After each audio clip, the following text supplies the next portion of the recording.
Assalamu alaikum wa rahmatullahi wa barakatuh. I thought I'm going to sit outside here and record this thing for you. You can see some of the beautiful fall colors behind me. This year, they are not as spectacular as they normally are, thanks mainly to the fact that we had a very dry summer. Normally it's more wet, and usually if there is a lot of rain in the summer, then the leaves stay on longer and the colors are more vivid, but still it's quite spectacular. Let me move a little bit so you can see the trees behind my head. I want to talk to you about a very quick one about this wonderful story of David and Goliath, Dawood alayhi salam and Jalut. Allah subhanahu wa ta'ala mentioned the story in the Quran as well, and Allah subhanahu wa ta'ala said that Dawood alayhi salam killed Goliath, killed Jalut. What I want to say to you about this story is, first of all, the story itself, very quick one, which is there was this battle between the Philistines and the Bani Israel, the people of Israel, whose king at the time was a man by the name of Talut. And this was the king that they had made dua for, and Allah subhanahu wa ta'ala gave that kingship to this man who was a noted warrior. He was a very wise man, and lots of good things about him. So they came face to face with the Philistines, and the way of medieval warfare, and even before that, was there were two things which happened in those wars, and it was like an orchestrated drama, but there was obviously a reason for that. The first thing that happened with these wars was that armies made, when they came face to face, not all the time, but when they came face to face, they made a lot of noise. The purpose of the noise was to intimidate the opposition, and the purpose of the whole thing was that if we can get them intimidated, then either they run away, or even if we have to fight, then we are fighting people who are already afraid of us to begin with. So there is this additional advantage, psychological advantage of fighting a foe which fears you. So this is what they used to do, and they used to make a lot of noise. So you had these big drums and trumpets and bugles and all kinds of basically noise-making instruments. It's sometimes called martial music, but there was very little music, and that was more noise than anything else. And that was the purpose. Second thing they did was that before the actual battle was engaged in, before the two armies could meet, they would stand apart with a space between them, usually big area. That would be the actual killing fields, the battleground. And then the armies would announce, and they would send out their champions. They would send out famous warriors who were part of that army. And usually these champions were people whose fame preceded them. So the other army already knew that this particular fighter is fighting in that army. I mean, if you take it as, I've always said that, one of the best innovations that can happen in modern life is to substitute wars with rugby, which gives us the same thrill, and the matter can be settled on a playing field rather than on a killing field. And I think this would be one of the best things that you can do, is say, and take your pick for it. I mean, take rugby, take football, American football, whatever you want, whatever you like, but a physical confrontation on a playing field rather than on a battlefield or a killing field. That would be one of the most wonderful things. But the reason I'm mentioning that is because today we know, if you know people who follow rugby and football and so on, the games, you know the names of the famous players in each team. So when you find these two teams are now matched, you say, oh, you know what, there's this guy in that particular team, in this one team, who is absolutely fabulous. He's the best footballer going. This other team doesn't have anyone to match that. Or you might say, you know what, there's this guy in this team who is fantastic, but the other team also has this other person. And so we are really going to look forward to this match where these two, so it's not just the two teams, but these two champions are going to be pitted against each other, and that should make for a very interesting match. So this is even today we have this we think in this way. So in medieval battles and in earlier battles and so on, what they would do was they would send out a champion from their side, and this champion would challenge them, and they say, okay, who is ready to fight me? And the other army would send out their champion. And then there would be this battle just between these two champions. And there was a code of honor to say that nobody else could help them. So if you find your champion is losing, you couldn't, for example, throw a spear or something and kill the other one. No, you couldn't do that. It was between these two, and whichever one, obviously that would have a hugely intimidating effect on the opposite party. And that was the main reason. One was to neutralize the best of their army in the first place. So if I can kill the champion of the other army, then that army is handicapped to that extent. You don't have that champion fighting people who could not possibly defend themselves against him. And so instead of that, they fight the champion of this army. The champion of this army kills him, and so that is neutralized. Also, it has a huge intimidating effect on the other party to say, oh my God, our champion is dead. Well, none of us is as good as that champion. So what will be our fate if we actually fight against this army? So this was the psychological reason, and that was the sort of psychological battle where you win the war without fighting, so to speak. And that's exactly what happened when they were faced. The Philistines sent out their champion, whose name was Jalut or Goliath. In medieval battles also, one of the big things was physical presence and physical size. Because it's hand-to-hand fighting, so two major factors. One was your physical size and strength, and the second one was your ability with your weapons, and the expertise with the weapons. And usually these champions had their favorite weapon. With somebody it was a mace, with somebody it was a spear, with somebody it was a sword. Usually bows and arrows were not in the picture. Many of them didn't have them at that time. And that was not, within quotes, also sporting. You can't just shoot somebody and be done with it. So that wasn't there. So it was physical combat, necessarily contact person to person. So obviously, if there was somebody who was 10 feet tall and 8 feet wide, and if his wrist was bigger than my thigh, then it was intimidating just to look at this huge, enormous person who's built like a house, and to think that I've got to actually go fight this person. That's why I mentioned rugby, because many rugby players tend to be like that. There's massive, huge people. Just the thought of crashing into one of them, and then the whole code of rugby is you don't go there wearing helmets and Kevlar and stuff. You go there, your body is your protection. So it was the ability to take punishment and to give punishment. All of these things were very important factors.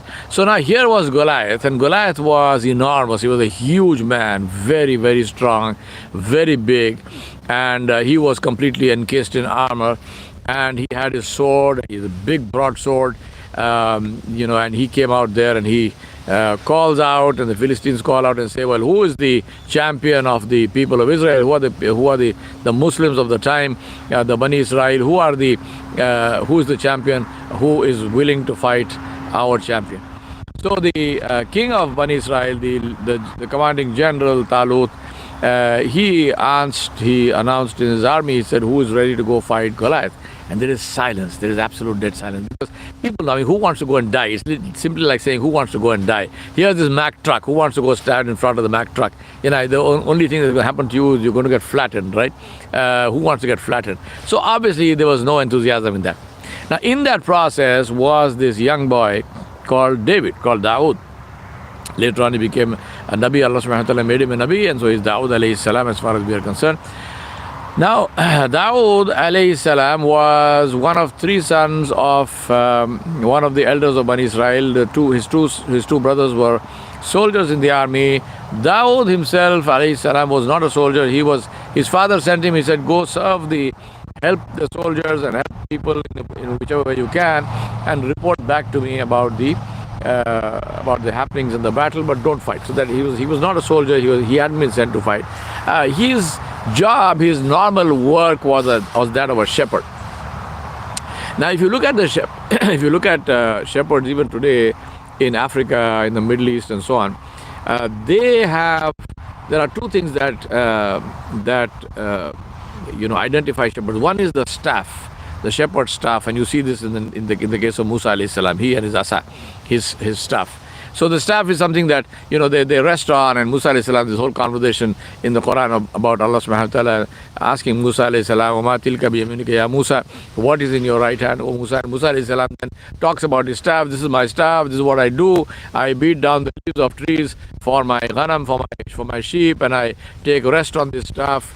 I lean on it when I am tired, and it has different other uses and benefits. So this was one of the things that identified shepherds. The other one was the slingshot.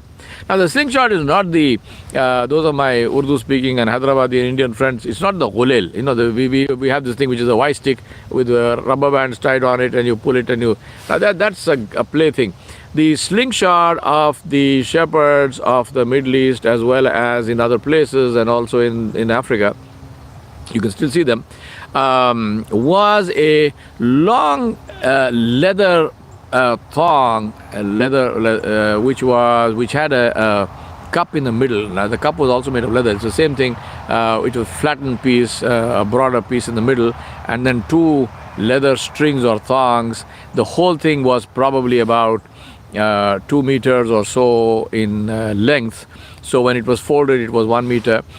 Now what the shepherds used to do was they used this for all kinds of reasons. The main reason was to protect their sheep against wolves, and in some cases against bigger predators. Now this slingshot, what they would do was in the middle, in that flat part, which was like a pouch, they would put, in some cases they would put stones, rounded stones, which was so it flies better and is more accurate. In some cases they would actually melt leaden balls. They would cast balls of lead, and they would use that, which was again to give better accuracy and to be more lethal. Interestingly, the Roman legions used slingers as their first line of defense in battle. So they used to cast leaden balls, and these slingers were the first line of battle. And the way the sling worked was that they put the thing in the middle, and then they fold it, and then the two ends the shepherd would hold in his hand, or the slinger, and then he would swing it around his head, and then he would release one of the strings, so this thing would open up and that ball would travel. Now, just to give you an idea of how accurate they were, the slingers were known to be so accurate as to bring down birds in flight. So you have a goose or a duck or a pigeon flying, and the slinger would sling the shot, and it would bring the bird down. So that is how accurate they were. They were very, very accurate. They could hit a flying bird at a distance. So the accuracy was amazing. And this was because they did this the whole time. They practiced, because quite literally their life and the lives of their livestock depended on their accuracy as far as shepherds were concerned. Because if they couldn't drive wolves and in some cases lions and so on away, then they would be in danger and their livestock would be in danger. So they used this. They were very, very good at it. The Romans used that as the first line of defense, where the slingers would fire their slingshots at the enemy.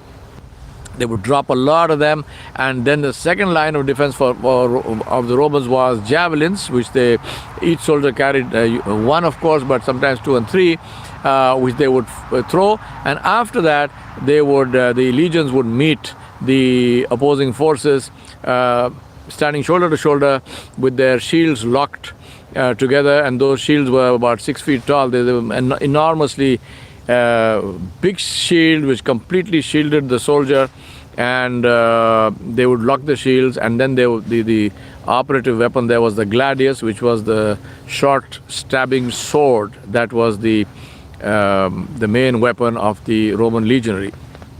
So here was Dawood alayhi salam, he was David, and David had this slingshot. So now when this announcement is made, who is ready to fight Goliath, there is dead silence, then nobody is coming forward, and then David steps forward. I want you to remember this, because my purpose of this is not simply to tell you a story. David, what does he do? He steps forward and he says, I am ready to fight Goliath. Now imagine the astonishment of the king, the astonishment of other people, the other soldiers in the army. Who is this boy? What does he think he's doing? I mean, he's not even a soldier. He's got no helmet. He's got no armor, no weapon, no sword, no shield. He's got nothing. He's a shepherd boy. I mean, does he want to commit suicide or something? I mean, what's wrong with him? Is he depressed? Yeah, give him Prozac, right? I mean, what's the whole deal? What's the deal here? What's happening? On the side of the Philistines, I mean, there's first shock, and then there is huge laughter and mocking and saying, what? I mean, this kid is going to fight Goliath. I mean, are you mad? Are you insane? And Goliath says, look, I can't fight this kid. Tell him to go away. I mean, nonsense. This is rubbish. I want your champion. This is not your champion. Who is this kid? The king has no choice. Talut has no choice because nobody else is coming forward. So Talut says to Goliath, says to David, says to Dawud alayhi salam, he says, I want you to listen carefully and remember these things. So he says to him, take my helmet, take my shield, take my armor, take my sword, and fight. Now, what is Dawud alayhi salam's response? Dawud alayhi salam's response is, I don't want any of this. I make dua to Allah subhanahu wa ta'ala, Allah will help me, and I will fight with what I have. What does he have? He has a slingshot. So, let me complete the story, then we come to the lessons. So what does he do? He goes out there with a slingshot. Goliath is having a big laugh. He says, what kind of a kid is this? Who's this kid? I mean, what nonsense is this? So he says, okay, so you want to die, please come. So Goliath says, fine, you want to die, please come. I am ready to oblige you. And then, as they say, the rest is history. Dawud alayhi salam swings his slingshot and fires it, and it hits Goliath straight between the eyes, and that is the end of Goliath. Now, lessons. Now, usually this story is told in the context of the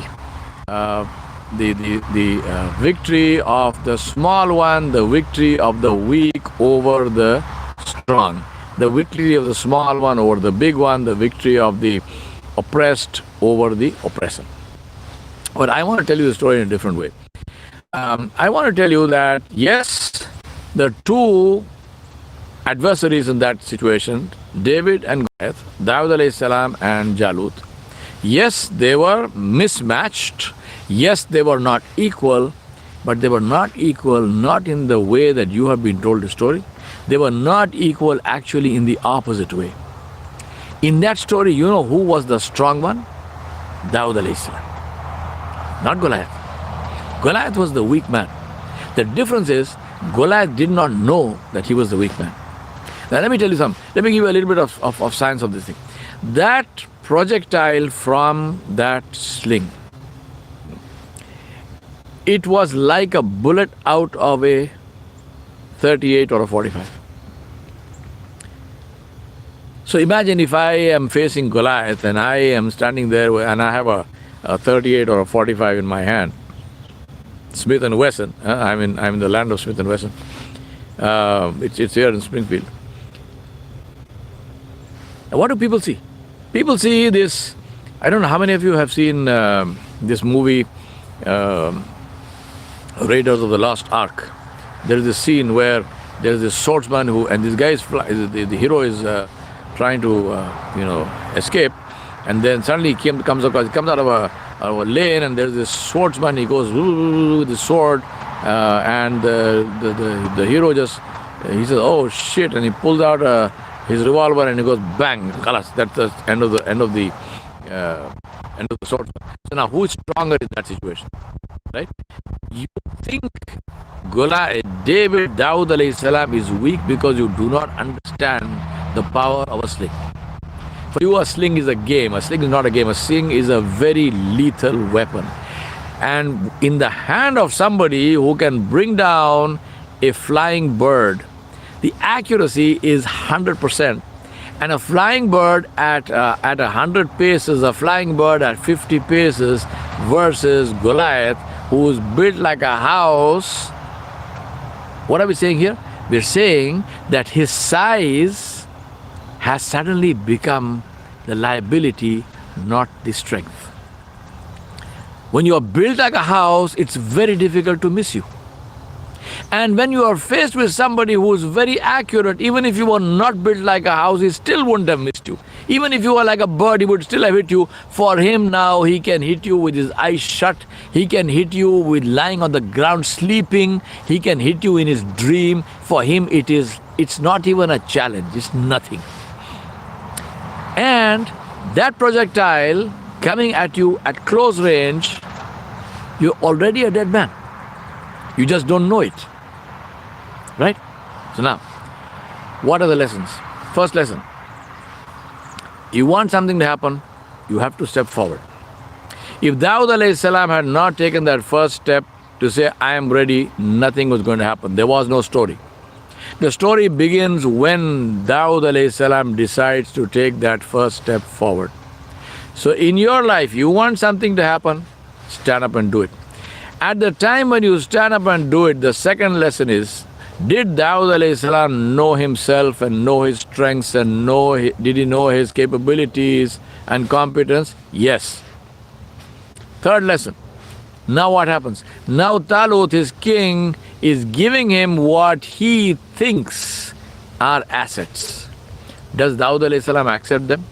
What do you think would have happened to Daud alayhi salam if he had taken that helmet and if he had put on the king's armor and he had got a shield in his hand, and if he had taken a sword and if he had gone to meet Goliath, Jalut in hand-to-hand combat? Believe me, this story would have had a very different ending. Daud alayhi salam in 5 seconds flat would have been minus his head. Right?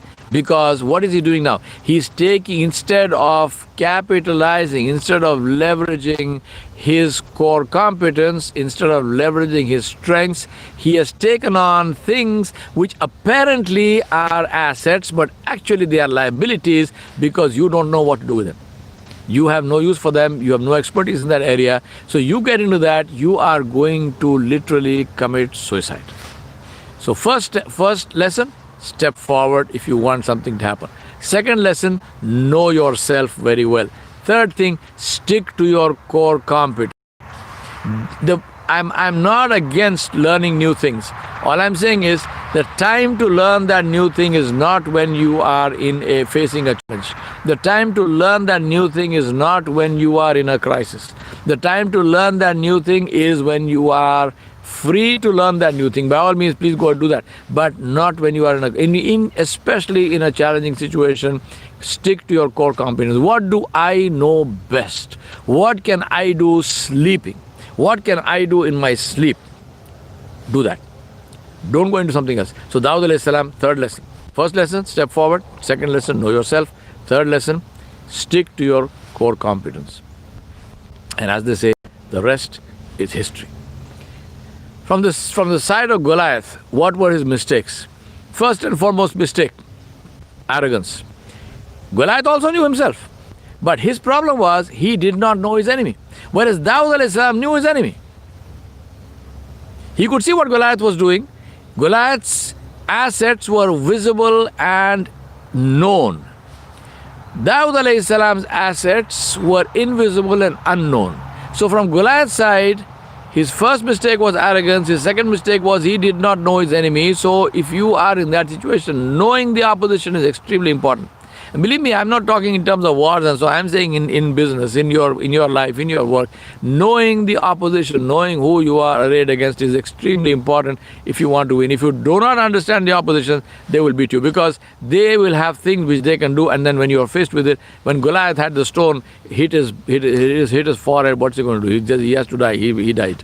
So he did not know his the arrogance and not knowing his enemy. These are the two things which failed him, and these are the things which helped Dawud alayhi salam. So now decide for yourself, who do you think was stronger, who do you think was better prepared, and obviously as they say, history is history. What we know happened. Allah subhanahu wa ta'ala mentioned this story in the Quran as well. So if you are strong, if you are small, if you are apparently weak, if you are apparently resourceless or have few resources, don't lose hope. Ask yourself, really, am I weak? Because you will not be weak, you will be strong. You are actually strong, but you may not be able to, you may not realize it. So think about that, look at your assets and say, how can I leverage these assets to help me?